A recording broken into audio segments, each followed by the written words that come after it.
ஒரு கிணத்துக்கு போகக்கூடாது, இந்த இடத்துல சாலை அமைக்கக்கூடாதுங்கிறது நம்ம நோக்கமே கிடையாது. தனிநபருக்கு எதிரான கட்சி இல்ல நாம் தமிழர் கட்சி.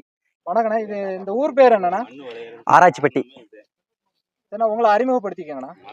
சாந்தகுமார், சங்கரவேல் சட்டமன்ற தொகுதி தலைவர்.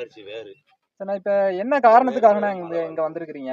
அதாவது குவாரி வருதுங்கிற ஒரு தகவல் வந்தது. ஜனவரி 8ஆம் தேதி நமக்கு வந்து இந்த இடத்துல சாயமலையில் வந்து குவாரி அமைகிறதாக வந்து விஓ மூலம் ஆர்ஐ மூலமாக A1 நோட்டீஸ் வந்து கொடுக்கப்பட்டிருக்கு. A1 நோட்டீஸ்னா ஆட்சேபனை மனு.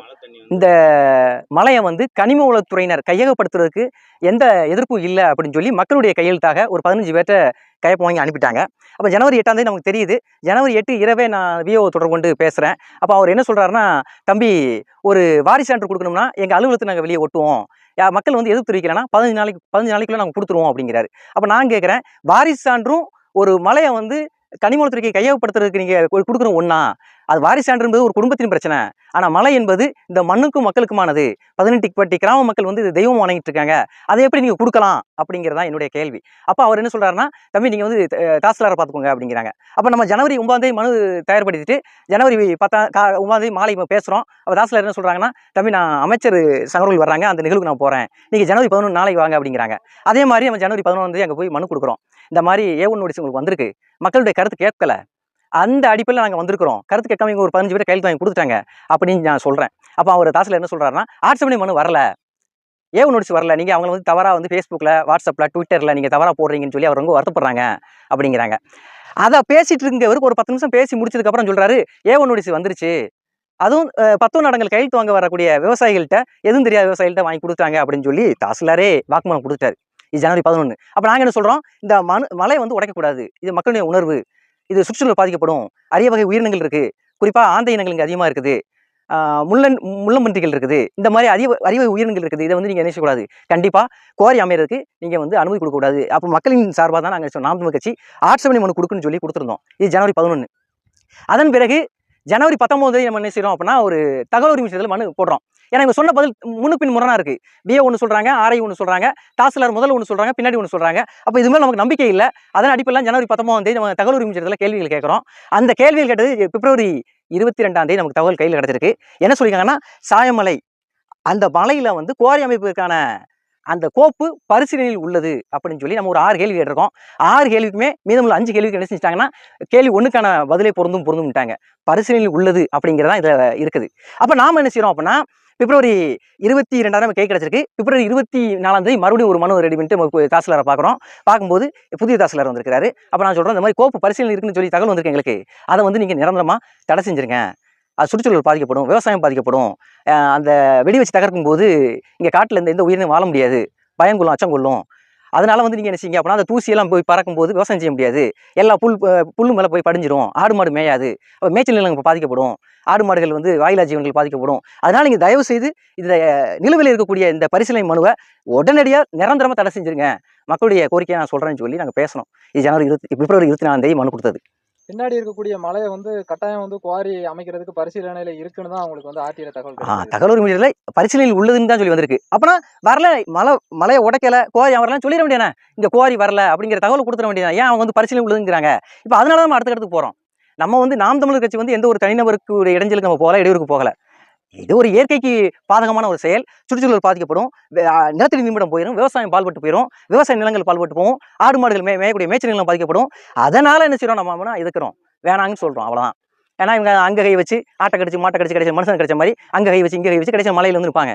ஏன்னா யாருக்கு கண்டுக்கு போறா, சுற்றி முள்வெளி போட்டால் நம்ம யாரும் நீங்கள நாங்கள் வர முடியாது, அந்த ஒரு சிக்கல் வந்துடும். அப்போ மழை வீணா போயிடும். அப்போ நம்ம வந்து சின்ன வயசுல நாங்கள் பார்த்து வளர்ந்த ஒரு மலை, இந்த மலை வந்து நம்ம கண் முன்னாடியே போகும்போது ரொம்ப ஆதங்கமாக இருக்குது, வருத்தமாக இருக்குது. அதனால மலை களவாடப்படக்கூடாது, பூமி தாயை வந்து இவங்க அறுக்கக்கூடாது அப்படிங்கிற ஒரு ஆதங்கத்தின் அடிப்படையில் தான் நாங்கள் வந்து மனு கொடுத்தது. இந்த இத்தனை வேலைகள் நாங்கள் செஞ்சது. சரி, நீங்கள் வரும்போது ஒருத்தர் வந்து ரொம்ப கோபமாக உங்களை வந்து தாக்குனாரு, தாக்கி ஆபாசமான வார்த்தைகளில் பேசினாரு. அப்போ உங்களுடைய மனநிலை வந்து எப்படின்னா இருந்தது? என்ன, இந்த பொதுவான பிரச்சனைக்காக பேசுகிறோம், உங்களை வந்து தாக்குறாங்க, ரொம்ப ஆபாசமாக திட்டுறாங்க, உங்களுக்கு என்னென்ன தோணுச்சு? கொலை மிரட்டல் விடுக்கிறாங்க? இல்லை, இது ஏற்கனவே பலமுறை சந்திச்சிட்டோம். நாங்கள் இந்த ஜனவரி 11ஆம் தேதி மனு கொடுத்ததுலேருந்து இன்னைய வரைக்கும், இந்த நொடி வரைக்கும், பிப்ரவரி 29 வரைக்கும் பல்வேறு கொலை மிரட்டலை பார்த்துட்டோம். உறவுக்காரங்க மூலமாக சொல்லிவிட்டு நம்ம ஒரு மனநோயாளி மாதிரி மாற்றுறதுக்கான வேலையை செஞ்சு எவ்வளவோ செஞ்சுட்டாங்க. ஆனாலும் நமக்கு கேட்கல. ஏன் கேட்கல அப்படின்னா, அந்த இயற்கை சுற்றுச்சூழல் பாதிக்கப்படக்கூடாது, அந்த ஒரு ஆதங்கத்தின் அடிப்படையில் நம்ம வந்து நிற்கிறோம். இவங்க வந்து மிரட்டுறதுக்கு அவங்க பயப்பட முடியாதுல்ல. அவர் வந்து திமுகவுடைய கிளை செயலாளர், பேர் ஐயாத்துரை. அவர் கணத்துக்கு பாதை வரலங்கிறதுக்காக இந்த அளவுக்கு பேசுறாரு.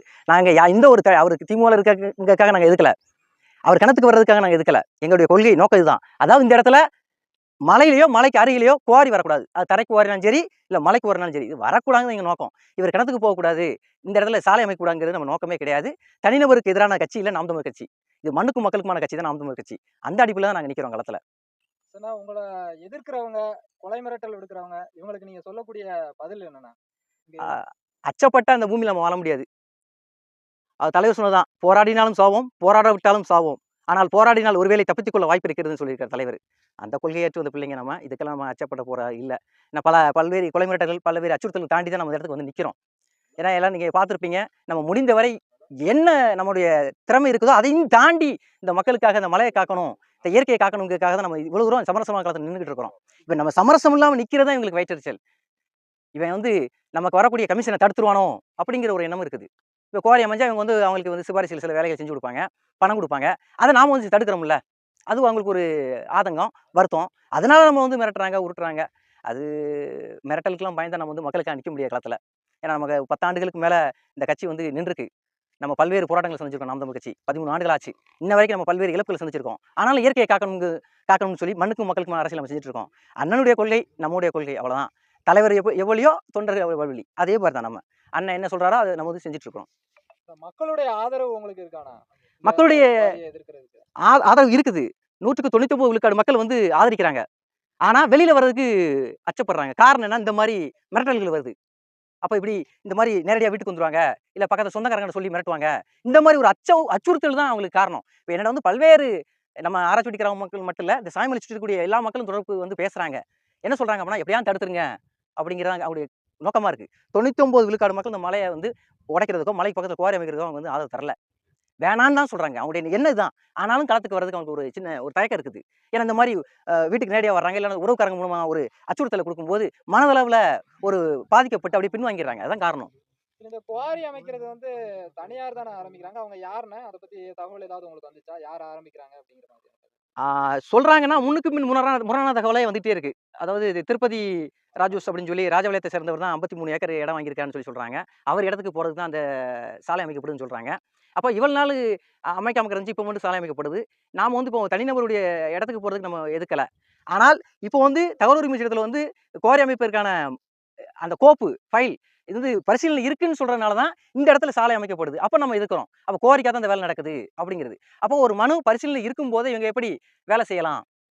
அப்படிங்கிறது அவங்களுடைய நோக்கம். அதுவும் குறிப்பா வந்து புறம்போக்கு இடத்துல தான் இவங்க ஆக்கிரமிப்பு பண்ணி அகற்றி வந்துட்டு இருக்கிறாங்க. அந்த ஒரு அடிப்படையில நாம வந்து என்ன செய்றோம்னா, குவாரி வரக்கூடாதுங்கிற ஒரு ஒற்றை காரணத்துக்காக தான் இந்த இடத்த எல்லாத்தையுமே நம்ம வந்து களத்துல நின்னு தடுத்து நிறுத்திட்டு இருக்கோம். மக்களுக்கு ஏதாவது சொல்ல விரும்புறீங்களாண்ணா? இல்ல மக்களுக்கு நம்ம சொல்ல வருது என்னன்னா, மக்கள் முடிஞ்ச வரைக்கும் உங்களால முடிஞ்ச வரைக்கும் எங்க கூட களத்துல நில்லுங்க. நான் இங்க எதையும் எதிர்பார்த்து இந்த களத்துக்கு வரல. நானோ இல்ல என் பின்னாடி நிக்கிறவங்களோ, அங்க சுற்றி நிக்கிற உறவுகளோ, எதையும் எதிர்பார்த்து இந்த களத்துக்கு வரல. ஆனாலும் இந்த மண்ணையும், மக்களையும், இயற்கையும் காத்து நிற்குங்க தான் ஒற்றை நோக்கம். அதை புரிந்து கொண்டு மக்கள் என்ன செய்யணும்? நமக்கு ஆதரவு குடுத்தா இன்னும் மகிழ்ச்சியா, பேராதரவா இருக்கும். நம்ம இந்த களத்துல வீரியமா செயல்படுறதுக்கு அது ஒரு வாய்ப்பா இருக்கும். உங்க பகுதியில வந்து நாம் தமிழர் கட்சியினுடைய வளர்ச்சி எப்படிண்ணா இருக்கு? நாம் தமிழர் கட்சி தொடக்கத்துல எள்ளி நகையாடுனாங்க. 2000 அந்த 10, 11 காலகட்டங்கள்ல கட்சியா மாற்றுன போது. அப்ப 2016ல நமக்கு போட்டியிடும்போது கூட எள்ளி நகையாடுனாங்க. இதெல்லாம் ஒரு கட்சியா? இதெல்லாம் வர்றதா? இதெல்லாம் நடக்கிறதா? அப்படின்னாங்க. இப்ப அதையும் தாண்டி நம்ம கட்சிய வீரியமா கொண்டு போய் சேர்த்துருக்கிறோம். 2016ல வந்து நம்ம வேலை செஞ்சத விட 2019, 21ல அத விட அதிகமா வேலை செஞ்சு வாக்கு அதிகப்படுத்திருக்கோம் ஊர்ல. இப்ப அதுவே அவங்களுக்கு ஒரு வயிற்றெரிச்சல். அப்ப திமுக, அதிமுக வாக்க வந்து பிரிக்கிறாங்க இவங்க, உடைக்கிறாங்க அப்படின்னு சொல்லி 2 பேரும் சேர்ந்து, அவங்க 2 பேரும் சேர்ந்து நம்மள இப்ப எதுக்குறாங்க. அவ்வளோதான். இப்ப இந்த மலை குவாரி வர்றதெல்லாம் இவங்களுக்கு தெரியாதா? நம்ம ஒண்ணுமே இல்ல, அதிகாரம் இல்ல நம்மட்ட. ஒரு எம்எல்ஏ இல்ல, எம்பி இல்ல, ஒண்ணும் இல்ல. ஆனாலும் நம்ம களத்துல நிக்கிறோம்ல. நமக்கு தெரியும், நம்ம எல்லாம் சின்னவங்க. ஆனாலும் நமக்கு இந்த தகவல் வந்திருக்குல்ல. இப்ப இவங்க நம்மளோட இந்த அரசியல்ல பல ஆண்டுகளுக்கு முன்னாடி இருந்து இருக்கிறாங்க. அப்ப இவங்களுக்கு இந்த தகவல் வந்திருக்கும்ல. ஆனா வந்து எந்த இதுவும் எடுக்கலைன்னா, நம்ம எப்படி இவங்கள நம்புறது? அதனால தான் நம்ம களத்துல நிக்கிறோம். இத காக்கணும் அப்படின்னு சொல்லி. சீமான் அவர்கள் வந்து தென்காசி பாராளுமன்ற தொகுதிக்கு வேட்பாளர் அறிவிச்சிருக்காங்க. பொதுவா வந்து வேட்பாளர் அறிவிச்சாங்கன்னா, வாக்கு சேகரிக்கைக்கு தான் கூட்டு போவாங்க. நீங்க என்னடான்னா களத்துக்கு கூட்டு வந்திருக்கீங்களா? என்ன காரணம்ண்ணா? இல்ல நம்ம கட்சியுடைய நோக்கமே அதுதானே. மண்ணுக்கும் மக்களுக்குமான கட்சி தானே. இப்போ அண்ணன்ட்ட வந்து நம்ம அந்த தகவல ஜனவரி 11ஆம் தேதியிலேருந்து மனு கொடுத்த நிகழ்வு, அப்புறம் ஜனவரி 19 தகவல் உரிமை சட்டத்தில கேட்டது, அப்புறம் ஜனவரி 24, 25ல வந்து நாம வந்து சுவரொட்டி அடிச்சு ஒட்டுனது, இதெல்லாம் அண்ணனுக்கு தகவலா கடத்துனோம். 26 ஜனவரி 26ல கிராம சபையில வந்து திருமணம் நிறைவேற்ற வச்சோம். அப்ப அந்த அடிப்பில அண்ணன் வந்து வாழ்த்துக்கள் சொல்லியிருந்தாங்க.